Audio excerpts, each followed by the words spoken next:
Salut les amis et bon retour sur ce point hebdomadaire à propos de Stranger Things. En ce moment, beaucoup de productions de films et de séries redémarrent aux États-Unis. Alors est-ce que ça va être enfin le cas avec Stranger Things? Eh ben, Gayton en doute et on va revenir un peu sur ses propos. On reviendra aussi sur les autres acteurs du show et on va revenir sur cette rumeur comme quoi Eleven devrait mourir dans la saison 4. J'avais déjà un peu expliqué que les articles qui parlaient de ça, ça reposait sur pas grand chose. Mais il y en a pas mal qui continuent à sortir, on peut voir ce genre de gros titres sur le net. Et en MP, vous êtes nombreux à me demander qu'est-ce que ça signifie. Alors ok, je pense qu'il est temps qu'on fasse un point plus approfondi sur ce sujet. Bref, comme d'hab, il y aura aussi plein d'autres choses dans cette vidéo, donc on y va.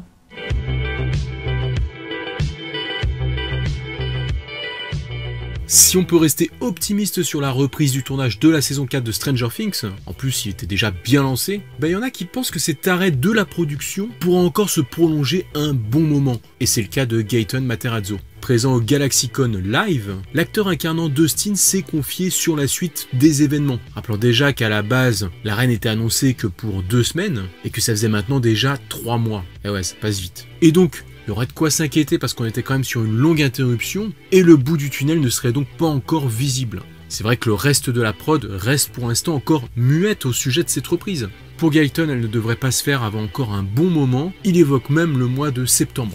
Ce qui, il le souligne, ne serait pas plus mal pour la prod vis-à-vis de lui, car il serait alors majeur. Et ouais, il est né le 8 septembre 2002. Et ainsi, il ne serait plus soumis à la loi imposant un temps de tournage maximum pour les mineurs. Autrement dit, il pourrait rester aussi longtemps que besoin en était sur le plateau, et donc il pourrait enchaîner plus de scènes. Car rappelons-le, aux États-Unis, comme dans d'autres pays, la loi préserve les jeunes acteurs en contraignant les productions qui en utilisent à respecter un temps de travail des plus restreints. Alors est-ce que dans le cas de Stranger Things, ça pourrait avoir un impact, que Gayton puisse travailler plus longtemps?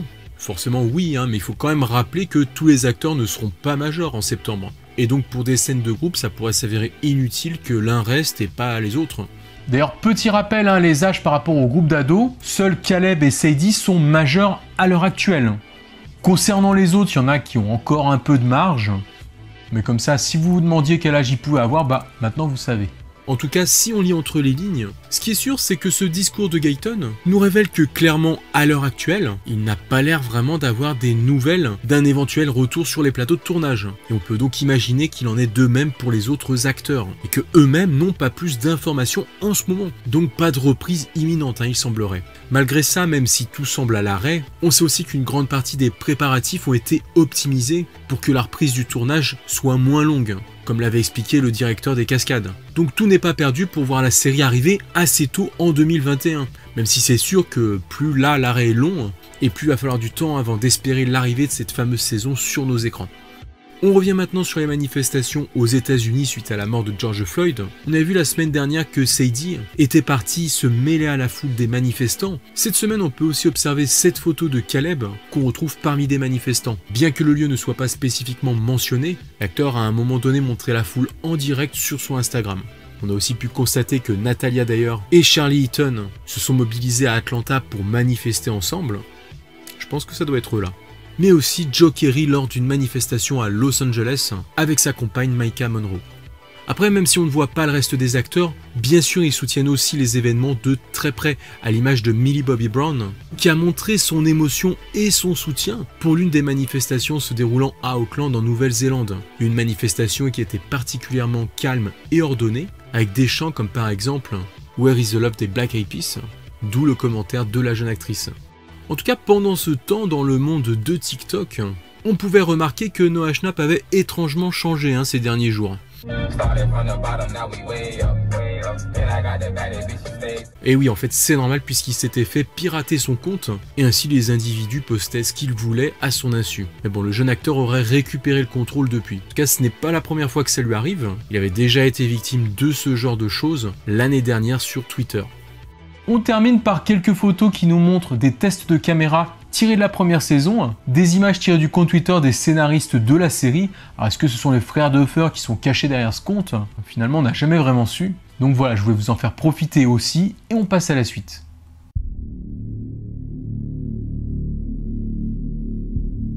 Et ça continue avec les rumeurs très persistantes par rapport à la mort éventuelle d'Eleven dans la prochaine saison. Alors dans une dernière vidéo, je vous avais parlé de ce genre d'article avec des titres chocs. Et au final, en lisant jusqu'au bout, on se rendait compte que c'était pas forcément fondé, hein. Même si à la base on nous annonçait que c'était les scénaristes qui disaient ça. Mais bon, des fois faut se méfier, les rumeurs elles peuvent être vraies. En tout cas cet exemple que je vous avais montré par rapport à un article anglais sur Eleven justement, et ben maintenant c'est repris en masse par des articles français. Donc je comprends que vous continuez à vous interroger là-dessus et que vous reveniez vers moi par rapport à ça. Donc ok, on va essayer de comprendre concrètement ce qu'on a comme source par rapport à une mort éventuelle d'Eleven dans la saison 4 ou à un autre moment. Déjà, on est d'accord, hein, si Eleven meurt pendant la saison 4, bah, ce serait plutôt une très mauvaise nouvelle, hein, ça pourrait sonner le glas sur la série, vu que c'est le personnage principal. Donc je vois pas trop comment il pourrait continuer sans elle. Autrement dit, pour une saison 5 ou une saison 4B, ce serait plutôt mort. Bon, après, ça pourrait être une mort à la saison 4B.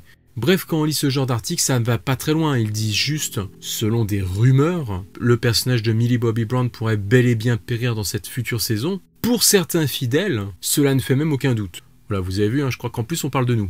Certains fidèles. Alors ok, des rumeurs, c'est super évasif. Et là, ces derniers temps, j'ai trouvé personne qui parlait officiellement de cette éventualité. Sauf si bien sûr je remontais à de très anciennes interviews des frères Duffer. Après la fin de la première saison, ils disaient à l'époque que Eleven était censé mourir à la fin de la première saison. Et que d'ailleurs Stranger Things à cette époque devait être une série d'anthologie, avec une nouvelle histoire, une nouvelle époque à chaque saison. Hein. Voilà pour l'anecdote. Mais que voilà, rapidement comprenant le potentiel de leurs personnages, de leur histoire, ils ont changé leur fusil d'épaule, ont modifié l'idée en créant les ouvertures qu'on connaît pour la suite. Du coup, moi, ce que je me suis toujours dit, et ce que je me dis toujours aujourd'hui, hein, je vous le cache pas, c'est que le personnage d'Eleven a peut-être toujours cette épée de Damoclès au-dessus de la tête. Et qu'au fond, peut-être que la conclusion de la série ne pourra se faire que par la mort de son personnage. Surtout si, admettons, on se rendait compte qu'elle était à la base du problème de l'Upside Down, ou alors qu'il fallait qu'elle se sacrifie pour définitivement arrêter le Mind Flayer. Voilà, c'est vraiment... je spécule là, on est d'accord. Mais bon, avant la saison 3, c'est quand même Millie Bobby Brown elle-même qui avait dit qu'elle pensait qu'Eleven devrait se sacrifier d'une façon ou d'une autre. C'était lors d'une interview pour Variety. Elle avait aussi dit qu'Eleven pourrait ne plus avoir de pouvoir. Et là, après la saison 3, on constate que effectivement le personnage n'a plus de pouvoir. Donc faut peut-être pas prendre à la légère tout ce que dit l'interprète du personnage. Même si quand elle dit ça, elle semble ne pas vraiment savoir. Alors voilà, avec ces petits éléments, maintenant à chaque saison, on peut craindre pour sa survie. Si la saison est la dernière. Car on sait que déjà, une fois les showrunners ont pensé à la faire mourir. Et que l'interprète n'est pas super optimiste, elle non plus, par rapport à son personnage. Et donc je pense que ces rumeurs pourraient partir de là, comme ça, remonter de temps en temps, et puis s'amplifier un peu plus à chaque saison. En tout cas, comme d'hab, il y a toujours un article qui relance le move, et puis il y a les autres qui suivent. Bref, voilà, ça veut pas dire que je crois forcément que le personnage doit mourir, c'est juste pour dire que je donne pas forcément de crédit à tous ces articles, parce que là, on n'a pas eu de nouveaux éléments en plus pour entretenir une rumeur. Mais j'aimerais finir sur une petite note d'espoir quant au dénouement de la série, car si la jeune fille perdait à la fin définitivement ses pouvoirs, là encore, ça pourrait être une sorte de petite mort, la mort du personnage Eleven, mais pas de Jane, la jeune fille, peut-être, qui pourrait alors connaître une vie normale après ça. Voilà un scénario qui redonne un petit peu d'espoir. Je veux pas non plus vous flinguer votre journée.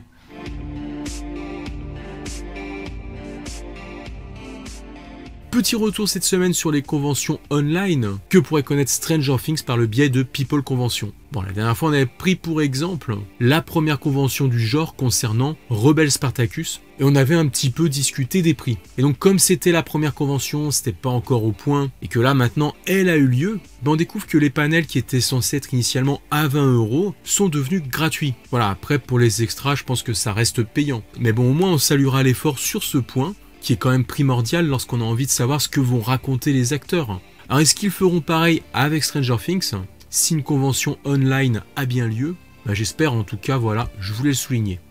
Concernant le Stranger Fan Meet 4, toujours pas plus d'infos en ce moment, mais bon, vous le savez, on se tiendra au courant s'il y a un événement live ou un événement online de prévu. Tiens, pendant que je vous ai, concernant ma chaîne et les vidéos à venir, j'avais pensé à refaire un petit quiz. Mais bon, avec Stranger Things, le problème c'est que j'avais déjà fait beaucoup de questions, donc en ce moment j'avais pas de quoi faire un quiz complet. Par contre, j'avais envie de continuer à m'attaquer à des grosses licences après Retour vers le futur. Donc là en ce moment, je me disais pourquoi pas faire un truc peut-être sur la saga Harry Potter, surtout qu'il y a pas mal de matière. Donc dites-moi en commentaire si des quiz sur ce sujet-là, ça vous dit. Sinon, proposez-moi d'autres choses, il n'y a pas de problème. En tout cas, là, je vous laisse en compagnie de vos collections que vous m'envoyez par Instagram. Prenez soin de vous et de vos proches. Ciao les amis.